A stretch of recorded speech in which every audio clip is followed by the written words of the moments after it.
바이군입니다. 지난 시간까지 거래량 분석을 다 마쳤고요. 거래량 분석이라고 해도 제 의견, 거래량 어떻게 분석할 것인가에 대한 그런 부분들을 많이 이제 얘기를 했었는데, 이번 시간부터는 이제 보조지표 이야기를 좀 해볼 겁니다. 그래서 보조지표들이 어떤 것들이 있고 어떻게 구분할 수 있고 그런 내용들을 오늘 말씀을 드리고, 다음 시간부터는 직접적으로 보조지표를 하나하나 좀 알아보도록 합시다. 그래서 보조지표를 제가 한 몇 가지, 10여 가지 정도를 준비를 해서 그걸 좀 묻기도 하고, 왜냐하면 보조지표라는 게 그냥 하늘에서 갑자기 떨어지는 게 아니라, 보조지표라는 것은 결국은 기본적인 변수들을 조합해서 만드는 거예요. 기본적인 변수들이 뭐가 있죠? 첫 번째로 가격이요. 두 번째로는요, 거래량이요. 그리고 시간. 끝이에요. 요 세 가지를 가지고 서로 결합을 해서 만드는데, 때로 뭐가 있냐면 여기에 개입되는 것들이, 제가 요거를 알려드렸어야 했는데 자료는 지금 없는데, 기본적으로 보조지표를 만들 때 활용하는 내용들이 있어요. 변수들이. 그래서 그런 변수들을 조합해서 사용하는 겁니다. 그게 보조지표예요. 그래서 그 보조지표는 사실은 제가 다른 여타의 의견 없이 일반적으로 보조지표가 어떻게 만들어지고 어떻게 활용되고, 그리고 일반적으로 매수 매도 시점에서 보조지표를 어떻게 활용한다라는 형태로 알려드릴 거예요. 중심적으로 제가 차트를 전체적으로 어떻게 볼 것인가에 대한 사상은 사실 많이 말씀을 드렸어요. 그리고 보조지표 역시도 거래량과 가격에 의해서 만들어지는 지표이기 때문에, 제가 지난 시간에도 말씀드렸던 것처럼 거래량과 가격이 유도되거나 아니면 만들어질 수 있거나, 아니면 조작이라고 말하기는 좀 그런데 저는 유도라고 이야기하고 싶은데요. 어쨌든 유도라는 방식으로 해서 어떤 특정한 의도나 목적에 이바지하고 있는, 봉사하고 있는 그런 지표들이라고 할 때 보조 지표들이라고 별로 다르지 않아요. 기본적으로 사용되는 지표들이, 즉 가격, 그죠? 캔들 차트, 거기에 패턴, 이동평균선 보조 지표의 하나라고 보실 수도 있어요. 일반적으로 저희가 보조 지표라고 말하지만, 보조라고 해서 이렇게 어시스트하는, 그런 보완해주는 이런 형태로 이야기를 하지만, 영어로 원래 용어는요 그냥 테크니컬 인디케이터예요. 테크니컬 인디케이터, 그냥 지표예요. 기술적 지표라고 이야기합니다. 그리고 다음 챕터에서 다음 장에서 할 일목균형표도 사실은 보조지표죠. 보조지표 체계라고 볼 수 있어요. 어떻게 보면 그렇게 볼 수 있고요. 그래서 지금까지 이런 것들을 다 했는데, 그 각각의 요소들이 어떤 자연스럽게 자연현상처럼 벌어지는 일들이 아니라고 말씀을 드렸잖아요. 그래서 보조지표도 그런 역할을 합니다. 실제로는. 그리고 보조지표는 자꾸 만들어져요. 왜요?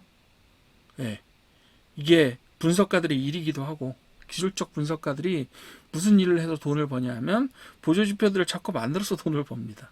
그걸 사람들한테 팔죠.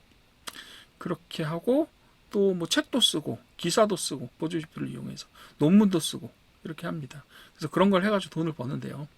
그리고 또 보조지표에 어떤 역할이 있냐면, 고전적인 보조지표들이 너무 많이 알려져서 사람들이 그걸 추종하게 되잖아요. 그러면 어떻게 돼요? 게임 이론에 의해서 그 보조지표들이 더 이상 사용되지 않고 오히려 역이용되는데 사용이 된다, 이렇게 말씀을 드렸잖아요. 그럼에도 불구하고 우리는 많이 사용되는 보조지표들은 좀 알아야 되겠다. 물론 여러분들이 투자 판단을 하실 때 보조지표를 열 몇 개를 다 사용해서, 혹은 보조지표 제가 예전에도 찾아봤죠. 보조지표도 저도 궁금해서, 데이터를 연구하는 사람이다 보니까 궁금해서 알아보기 시작하면, 보조지표가 지금 여러분들 그 HT에서 표시할 수 있는 보조지표가 몇백 개 돼요. 거기다가 변화를 줄 수가 있잖아요. 기간이라든가 이런 것들 변화를 줄 수가 있잖아요. 그렇게 되면 거의 무한에 가깝게 조합이 가능합니다. 그래서 그런 것들을 다 보시고 나서 하실 수는 없잖아요. 그죠? 회사에서도 그걸 다 볼 수는 없어요. 어떤 회사에서 기관 투자를 한다고 하더라도 모든 보조지표를 다 고려하지는 않겠죠. 그래서 여러분들 중요한 보조지표 한 10여 개 정도를 알아보고, 그런 보조지표들이 존재할 수 있고 이런 식의 분석 방법들이 가능하다, 이런 부분들을 알아보면 될 것 같아요. 중요한 것들은 거의 다 할 겁니다. 그리고 또 뭐 독자적으로 뭐 예를 들면 그죠? 독자적으로 영미권을 쓰지 않는 몇 가지 이제 보조지표들도 있으니까 그런 것들도 같이 한번 보고요. 그리고 보조지표들 중에서는 때로는 어떤 것들도 있냐면 동일한 보조지표인데 그 기준만 다르게 해서 다른 이름으로 불리는 보조지표들도 있어요. 또 동명이인처럼 같은 이름인데 다른 보조지표를 나타낼 때도 있습니다. 뭐 그런 복잡한 것들은 크게 보기보다는 그런 것들보다는 일단 중심적이고 많이 사용되는 보조지표를 종류별로 좀 알아보겠다. 이렇게 말씀을 드리면 될 것 같습니다. 자, 그렇게 할 거고요. 보조지표 이용한 분석 5가지 정도로 챕터 구성을 했습니다. 첫 번째로 오늘 할 거예요. 보조지표의 의미와 구분인데 5개의 챕터로 되어 있다고 해서 이게 전부 다 1시간으로 끝나는 게 아닙니다. 왜냐하면 추세지표, 변동성지표, 모멘텀 지표, 거래량 지표에 각각 몇 개씩의 보조지표들이 딸려 있는데 그 하나하나의 보조지표들을 설명하는데 1시간 한 번의 강의 정도가 될 거예요. 그렇기 때문에 제가 볼 때 몇 번의 강의가 되지 않을까 싶어요. 지금 보게 되면. 그렇게 하게 될 것 같습니다. 오늘은 보조지표의 의미와 구분을 한번 이야기해 보도록 할게요. 첫 번째로 보조지표의 의미와 활용, 일반적으로 활용되는 방법이죠. 오늘은 제가 사실 제가 강의를 할 때 제 의견을 크게 말씀드리지 않고 그냥 좀 건조하게, 물론 이제 제가 하고 싶은 말 계속 하겠지만 건조하게 보조지표의 의미와 활용 방법, 활용 순서, 그리고 종류는 어떻게 구분되느냐 뭐 이런 것들을 중심으로 해서 간단하게 팩트를 설명해드리는 형태로. 물론 주식시장의 팩트라고 하는 것들, 주식시장에 저는 돌아다니는 이야기들 중에 팩트보다 스토리가 더 많다고 생각하기 때문에 만들어진 이야기들이 굉장히 많기 때문에 뭐 그런 부분들을 아예 안 할 수는 없겠죠. 그렇지만 어쨌든 뭐 사용되는 어쨌든 현황 중심으로 말씀을 드리도록 할게요. 첫 번째로 보조지표라고 하면 제가 여기다 영어로 요거를 안 썼는데 테크니컬 인디케이터라고 말씀드렸죠. 그래서 보조지표는 저희가 보통 이제 우리는 보조지표라고 부르잖아요. 그래서 기준지표 뭐죠? 기본이 되는 기본 변수들은 지금까지 설명드렸던 거. 이전 시간에 설명드렸던 뭐 40몇 개의 강의 거기에 설명드렸고요. 보조지표는 이제 그것과 다르게 그것을 이용해서 나온 파생 변수들을 말해요. 파생 변수들. 파생이라고 얘기하면 마치 무슨 파생 상품 뭐 이런 것들을 떠올리기 쉬운데 파생이라는 건 뭐예요? 기본적인 변수들, 즉 가격과 뭐죠? 거래량과 시간이 있어요. 그것들을 조합해서 만들어내는. 그리고 그것에 따라서 그걸 조합해서 뭐가 만들어져요? MA, 그 이동평균 같은 게 만들어지잖아요. 그런 것들을 활용해서 만들어내는 거예요. 그리고 이동평균의 방법이 평균을 낸다든가 아니면 합친다든가 곱하고 나누고 이런 방법들을 사용해서 새롭게 만들어낸 변수들을 보조지표라고 부르는 거죠. 자, 주가 움직임을 수학적으로 분석해서 향후 흐름을 예측하려는 도구. 기본적으로 보조지표들은요, 다 예측하려는 목적을 가지고 있어요. 모든 주식 시장에서 유통되는 모든 수단들 있죠. 캔들, 추세, 이동평균선, 거래량, 패턴, 파동 이런 것들 다 뭐예요? 그래서 예측하려고 하는 거예요. 예측하려는 도구. 물론 잘 안 돼서 문제지. 그죠? 확실하지 않아서 문제죠. 그렇긴 하지만 그런 도구들이 개발되어 있어요. 그리고 시장의 움직임 자체보다는 전반적인 시장의 상황을 집계, 요약, 변형해서 간접적으로 분석하는 도구예요. 직접적으로 분석하는 도구는 뭐예요? 차트하고 거래량 보는 거예요. 차트하고 거래량 보는 거예요. 일단 이동평균선까지 딱 들어가잖아요. 그럼 거기서부터 보조지표예요. 그렇게 보시면 돼요. 그리고 차트와 함께 사용돼서 매수, 매도 타이밍을 잡는 수단으로 활용되기도 하고 현재 추세를 판단하는 수단으로 사용되는 경우도 있죠. 여러 가지 활용 방법이 있어요. 주로는 매수, 매도의 어떤 타이밍을 보는 수단으로 사용하잖아요. 결국 저희가 하는 행동은 뭐예요? 저희가 하는 분석이나 이런 것들이 다 어떤 종목을 언제 사고 언제 파느냐 그거를 하기 위해서 그걸 잘하기 위해서 그래서 수익을 내기 위해서 하는 행동들이잖아요. 저희가 지금 이렇게 여러 시간 동안 여러분들이 공부하시고 이런 것들도 다 그거 하려고 하는 거잖아요. 그죠? 자, 크게 나누면요. 추세지표, 변동성지표, 모멘텀지표, 거래량 지표 등으로 구분할 수가 있어요. 4가지 정도로. 근데 구분 방법도 저는 좀 제가 원래 좀 단순하게 구분했던 방법이 있고 실제로 의미에 따라서 분석을 하려면 이렇게 네 가지 정도로 구분을 할 수가 있다. 이렇게 됩니다. 보조지표 어떻게 활용하죠?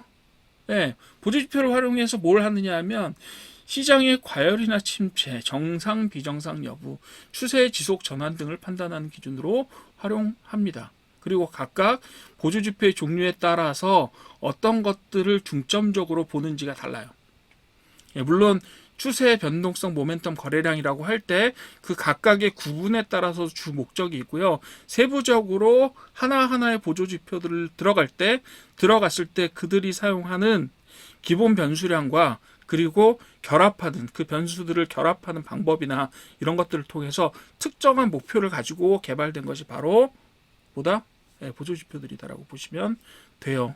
물론 진짜 결국은 그런 것들이 합쳐져서 모여서 보려고 하는 것들은 뭐예요? 언제 올라가고 언제 내려가는지를 알고 싶은 거잖아요. 그죠? 얼마나 올라가고 얼마나 내려갈지를 알고 싶은 거예요. 결국은 예측 수단이라고 말씀드렸잖아요. 그렇죠? 네, 그렇게 보시면 돼요. 그런 판단의 기준으로 사용되고요. 그리고 보조지표마다 사용하는 기초 데이터가 달라요. 가격이라든가 가격 변화, 그리고 기간, 거래량. 가격에는 여러 가지가 있죠. 네, 시가도 있고 종가도 있고 고가도 있고 저가도 있어요. 그죠? 그리고 가격 변화 있어요. 거기에다가 특정한 기간, 그죠? 이런 것들을 쓰고요. 거기다 거래량까지 결합해서 쓰는 경우도 있어요. 그래서 이 모든 변수들의 종류들이 상당히 많이 복잡하게 사용되는 보조지표들도 있고 굉장히 단순하게 만들어진 보조지표들도 있어요. 예. 근데 뭐 보조지표라는 게 다 어차피 기본적인 양들, 기본적인 수치들을 조합해서 쓰는 거라. 이렇게 말씀을 드릴 수가 있겠고요. 그리고 비교 기간과 같은 파라미터를 가지고 있어요. 실제로. 어떤 보조지표들은요. 뭐 9일, 14일, 20일 이런 식의 기간 지표를 따로 지정을 할 수가 있어요. 그래서 하나의 보조지표라고 하더라도 그런 기간들을 별도로 지정하게 되면 마치 뭐와 같이? 이동평균선과 같이. 예, 각각의 다른 보조지표들을 파생시킬 수 있습니다. 지금 이제 원래 개발자들이 이런 일자로 사용을 하시오라고 말한 부분이 있어요. 그렇긴 하지만 뭐 제가 백테스트를 해가지고 백테스트를 해서 해봤더니 이게 더 맞더라. 그렇게 해서 만드는 보조지표들이 있어요. 대표적인 게 뭐예요? 백테스트를 통해서 만들어진 최적화된 보조지표 일목균형표예요. 일목균형표는 날짜가 있잖아요. 예를 들면 9일, 26일, 뭐 52일, 뭐 이런 식으로 날짜를 쓰잖아요. 그죠? 네, 그런 것들을 가지고 있어요. 그래서 상승, 하락, 횡보의 추세 구분에 따라서 효과적인 지표도 또 달라요. 조금. 그것도 말씀을 조금 드릴게요. 그래서 보통 뭐 어떻게 얘기를 하냐면 보조지표는 동시에 많이 보는 것보다는 좀 알아두고 그 때때로 보조지표들을 좀 상황에 따라서 돌려가면서 사용해라 라고 하는 권고들을 하는 분들이 있습니다. 그래서 보조지표들은 동시에 모든 보조지표들이 같은 신호를 보내지 않아요. 어떤 보조지표는 매수 타이밍이라고 하고 어떤 보조지표는 매도 타이밍이라고 하고요. 또 어떤 보조지표는 지금 상승 추세라고 얘기하는데 어떤 보조지표들은 지금 하락 추세라고 얘기를 해요. 실제로 어떤 게 있어요. 다이버전스라 그래서 실제로 보조지표는 상승 추세를 예측하고 있는데 실제로 가격은 어때요? 하락하고 있는 경우도 종종 보입니다. 네, 종종 보여요. 그럴 때 이제 사람들이 뭐라고 부르느냐. 아, 이거 추세 변환의 신호탄이다. 이렇게 이야기를 하지만 그 말도 꼭 맞지는 않아요. 네, 그런 겁니다. 자, 그럼 보조지표를 어떻게 구분하는지를 한번 이야기해 봅시다. 간단하게는 이렇게 구분해요. 요게 왼쪽 게 뭐냐면 여기 제가 이 그림을 왜 그려놨는지는 제가 좀 이따 보여드릴게요. 자, 표시되는 공간에 따라서 저는 맨 처음에 구분을 했었어요. 그래서 오실레이터 지표하고 추세 지표라는 게 있는데 추세 지표는 일반적으로 캔들 차트와 같은 공간에 표시돼요.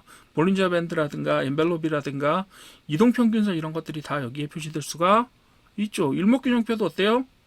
여기 표시되잖아요. 그죠? 예, 저기 공간에.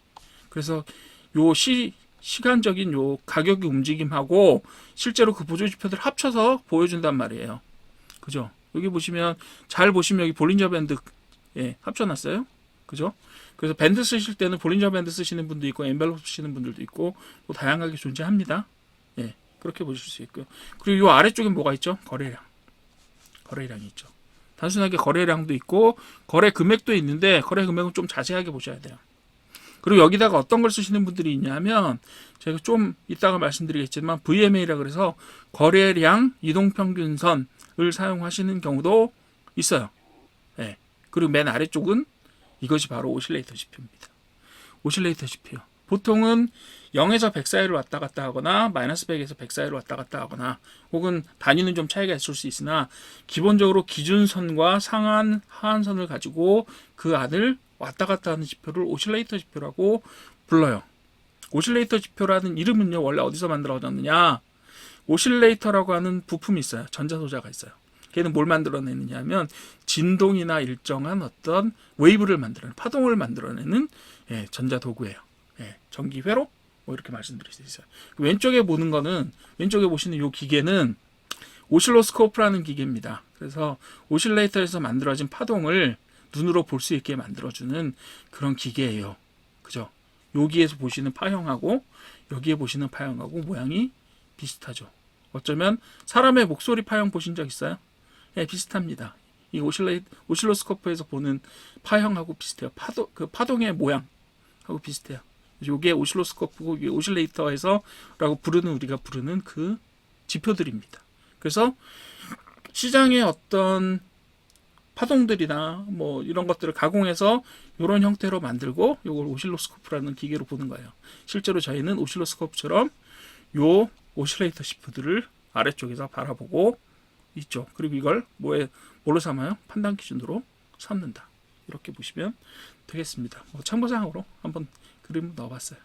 오실레이터 지표라고 저는 생각을 하고 있습니다.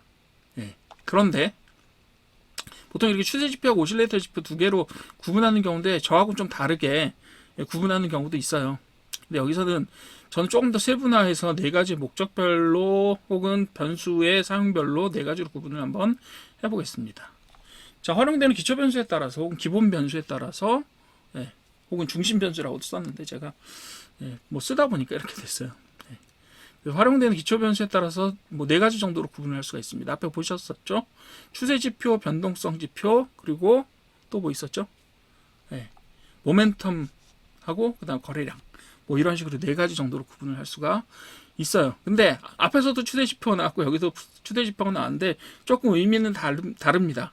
여기서 추세 지표는 위에서 저기와 같이 쓴다라는 의미가 아니라 주가의 방향성, 즉 추세를 파악하는 데 사용하는 지표들을 이 추세 지표라고 불러요. 그래서 주로 이동평균선이나 MACD나 ADX 같은 것들 있죠. 이거 나중에 다 설명드릴 거예요. 이거 지금 설명을 시작하면 이번 시간이 안 끝나요. 그래서 이 설명드리는 건 다음번에 할게요. 그래서 주가가 상승세, 하락세 아니면 횡보 중인지를 파악하기 위해서 기본적으로 이 추세 지표를 사용할 수 있어요. 그리고 추세 지표는 어떤 거냐면 상승, 하락일 때 훨씬 더 효과적이에요. 상승이나 하락 추세일 때 효과적이에요. 횡보 중일 때는 추세 지표가 잘 안 맞기도 하고 잘 제대로 안 만들어지기도 해요. 그래서 기본적으로 가격하고 시간을 중심 변수로 활용을 합니다. 그리고 대부분 어때요? 캔들 차트하고 같은 공간에 표시가 되지만 일부 변동성 지표들 같은 것들은 특히 변동성 지표 말고 추세 지표에도 MACD 같은 것들은 어때요? 별도의 공간이 필요해서 아래쪽에 표시해 주는 게 낫습니다. 물론 뭐 합쳐서 표시해 주셔도 상관은 없겠죠. 그렇지만 일반적으로 두 개로 구분해서 별도의 공간에서 표시를 해주게 됩니다. 물론 이동평균선 같은 건 어때요? 볼린저 밴드, 엔벨롭 이런 것들 있죠. 그런 것들은 어때요? 엔벨롭 같은 것들은 변동성 지표로서 같이 그림을 그립니다. 그러니까 추세 지표이면서 따로 공간이 존재하는, 보는 공간이 따로 존재하는 경우도 있고, 변동성 지표이면서 변동성 지표 안에도 뭐예요? 별도의 보는 공간이 필요한 것, 그리고 캔들 차트와 같이 표시해 주는 것이 다 들어있어요. 보통 그렇습니다. 그러니까 아예 구분의 차원 자체가 좀 다르다라고 보시면 돼요. 자, 이런 것들이 있고요. 변동성 지표는요, 그야말로 추세 지표에다가 다른 요소들로 추세 지표들을 약간 비틀어서 혹은 변동시켜서 다른 지표들을 결합하거나 이런 것들, 혹은 밴드라고 만들어지는 것들, 엔벨롭이나 볼린저 밴드 같은 것들은 뭐예요? 기준선, 거의 이동평균선이에요. 이동평균선을 중심으로 해서 위아래에 간격을 만들어내요. 간격을 만들어냅니다. 이 간격을 만들어낸다는 건 되게 중요한데 나중에 혹시라도 머신러닝이나 이런 거 배우실 때 이 간격을 중심으로 해서 예측을 해내는 알고리즘도 있습니다. 네, 그런 알고리즘도 있어요. 그래서 그럼 변동성 지표 이렇게 보는 거고 그 주가의 흔들림 정도를 표시해주는 지표다. 뭐 이거는 그냥 일반적인 설명이고요. 그리고 급등락을 알려주는 지표로 주로 사용이 많이 돼요. 그죠? 볼린저 밴드나 엔벨롭 같은 경우는 뭐예요? 볼린저 밴드를 이탈하거나 이렇게 할 때 상방으로 이탈, 하방으로 이탈할 때 어때요? 네, 굉장히 특이한 현상으로서 이상 현상이다라고 보는 거예요, 저희가. 네, 평상시에 잘 발생하지 않는 일들이다라고 보는 거예요. 그래서 변동성 지표 그런 것들을 측정할 때 보통 사용을 합니다. 그래서 이거는 추세 지표의 부가적인 일부 변수를 추가한 형태로 많이 만들어져요. 네, 대표적으로 볼린저 밴드나 엔벨롭이나 ATR 같은 지표들이 있습니다. 이런 것들을 변동성 지표라고 불러요, 저희가. 네, 다음 페이지에서 보실 겁니다. 요거는 나중에 저희가 하나하나 설명드리면서 말씀드릴 거고 오늘은 이런 식으로 구분이 있고 여기에 어떤 것들이 있다라는 정도만 알려드릴게요. 그 다음에는 모멘텀 지표가 있죠. 예, 모멘텀 지표가 있습니다. 오늘도 제가 펜을 쓸지 안 쓸지 모르겠으나 하여튼 준비를 하겠습니다. 모멘텀 지표는 모멘텀 인디케이터라고 부르고요. 주가 변화의 속도나 강도를 측정합니다. 보통. 예, 그래서 추세의 변곡점이나 과열, 과매도 상태를 포착하는데 아까 보셨던 보셨던 변동성 지표 있었죠. 이 변동성 지표의 그 볼러틸리티라고 하는 거는 변동성 지표의 볼러틸리티는 원래 영어 단어 뜻을 보시게 되면 변동성이란 뜻도 있지만 휘발성이란 뜻도 있어요. 휘발성. 휘발처럼 날아가는 거예요. 그런 뜻도 있습니다. 그래서 그런 의미야. 되게 단기적으로 보는 거죠. 변동성 지표라고 하면 어떻게 보면 단기적으로 보는 겁니다. 마찬가지로 이 모멘텀 지표도 비슷해요. 그래서 주가 변화는 속도와 강도를 측정하는데 주로 단기적인 어떤 매수 매도 타이밍을 보거나 이럴 때 과열 과매도 상태를 봐서 과열되었을 때는 팔고 매도되었을 때는 사는 형태의 신호를 받는 그런 신호로 많이 사용이 됩니다. 그리고 얘는 기본적으로 가격이나 변화율이라든가 기간 같은 것들 기본 변수로 활용을 하고 되게 많이 쓰죠. RSI나 스토캐스틱이나 CCI 같은 것들이 이 모멘텀 지표가 됩니다. 그죠? 예, 그렇게 보시면 되는 거고. 그 다음 거래량 지표라는 게 또 별도로 존재해요. 요거는 사실은 거래량 지표는 모멘텀 지표처럼 오실레이터 지표 속에 속한다라고 말할 수는 있는데 그 거래량 지표 같은 경우에는 몇몇 거래량 지표들은 거래량 표시된 공간 있죠. 여기 보셨던 요 거래량 공간 표시되는 공간에 중첩해서 표시하는 게 조금 더 효과적이실 때도 있어요. 효과적일 때도 있다. 그리고 별도로 공간을 따로 만들어서 세 칸으로 볼 때 거래량 지표를 보기도 하죠. 그래서 지난번에 거래량 설명 드렸을 때 제가 뭐라 그랬어요? 거래량이 실린 가격 상승이나 하락은 신뢰도가 높다라는 일반적인 이야기가 있다. 근데 일반적으로 그렇다라고 말하기는 좀 어려운 부분도 있다라고 말씀을 드리긴 했죠. 그래서 어쨌든 간에 거래량 지표는 기본적으로 거래량이 실린 가격의 상승이나 하락에 신뢰성이 높다라는 가정을 기반으로 해요. 그렇게 보는 겁니다. 그래서 거래량의 변동성이나 가격과 결합된 강도를 표시해 주는데 활용을 하게 되죠. 그래서 주로 거래량과 거래량 변화율을 기본 변수로 합니다. 근데 일부 지표는 가격 변수를 통합하기도 해요. 그래서 OBV나 VMA나 MFI나 VR 같은 것들 그런 것들이 바로 거래량 지표가 되겠습니다. 되셨죠? 어느 정도 이해되셨죠? 이렇게 되는 거고요. 그래서 각각 요것들이 이 변수들이 여기 보시는 인디케이터들 즉 지표들이요. 각각 보는 그 각각 개발된 기간 단위 즉 단기로 보느냐 초단기로 보느냐 단기로 보느냐 뭐 중기나 뭐 이런 식으로 보느냐 장기로 보는 거는 크게 많지는 않아요.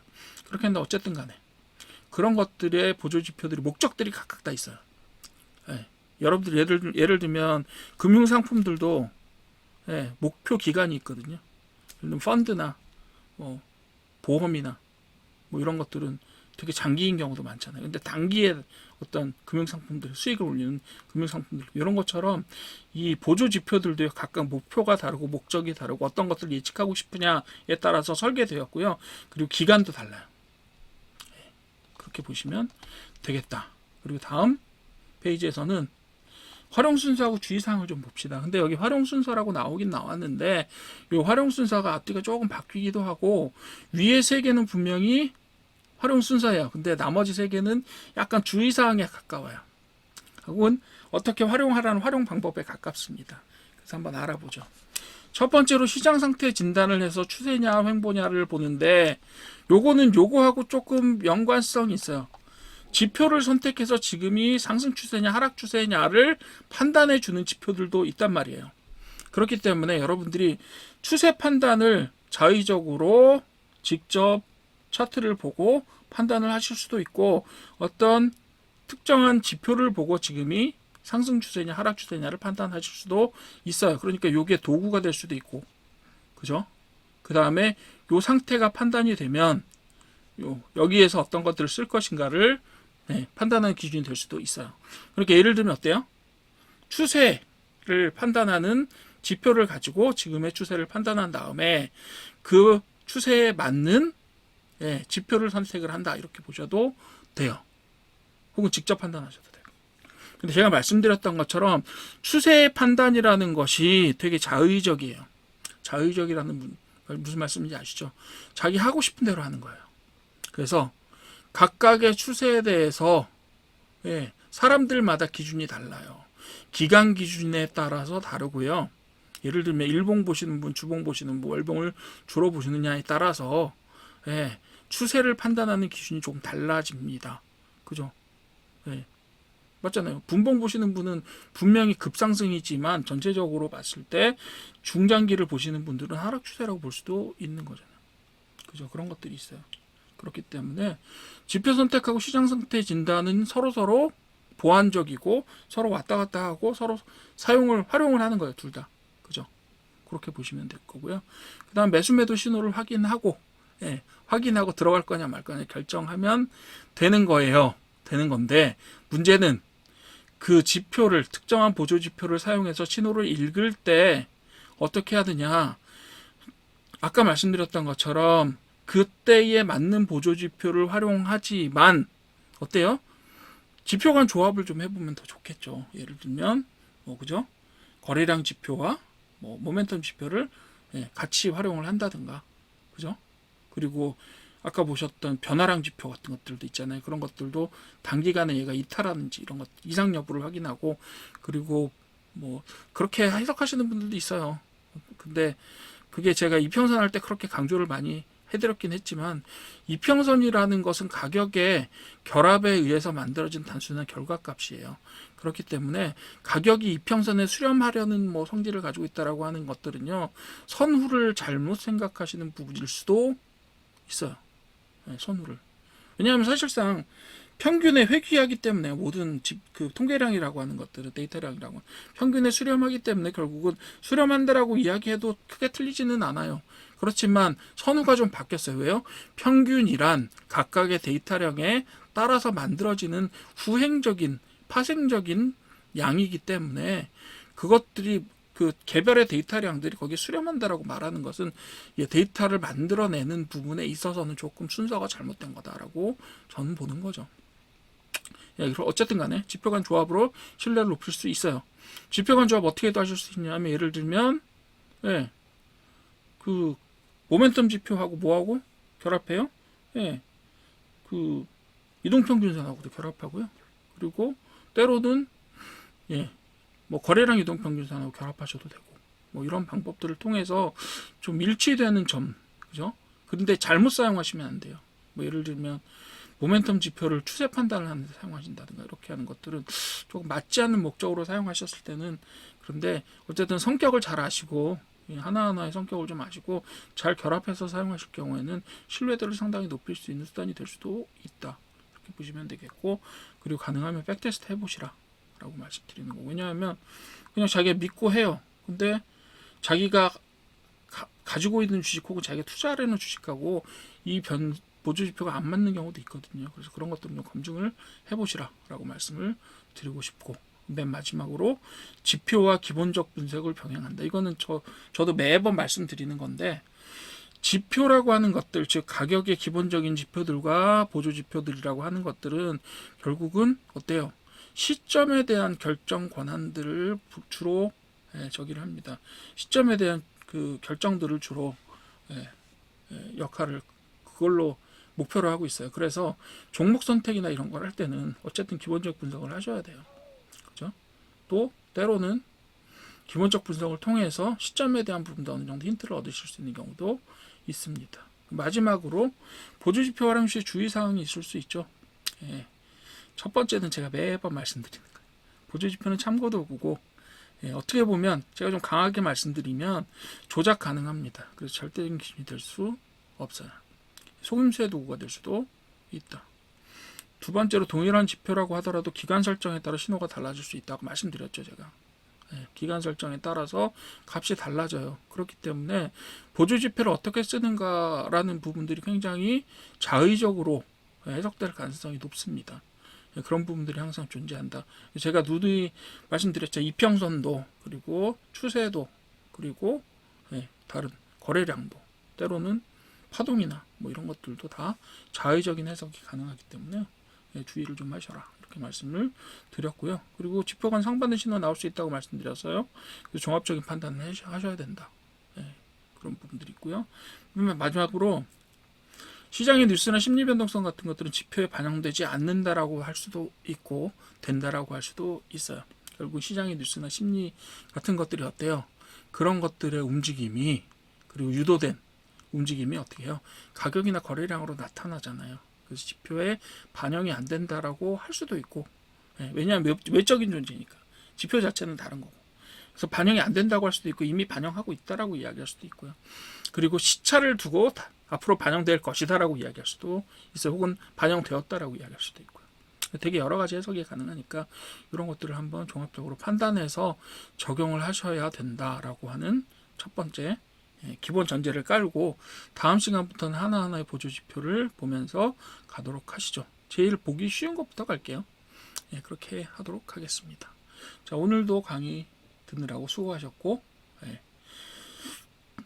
강의가 좀 도움이 되셨으면 추천 좀 눌러주십시오. 추천은 구독 좀 눌러주십시오. 그리고 좋아요도 눌러주시면 저한테 좀 힘이 됩니다. 오늘도 수고하셨습니다. 감사합니다.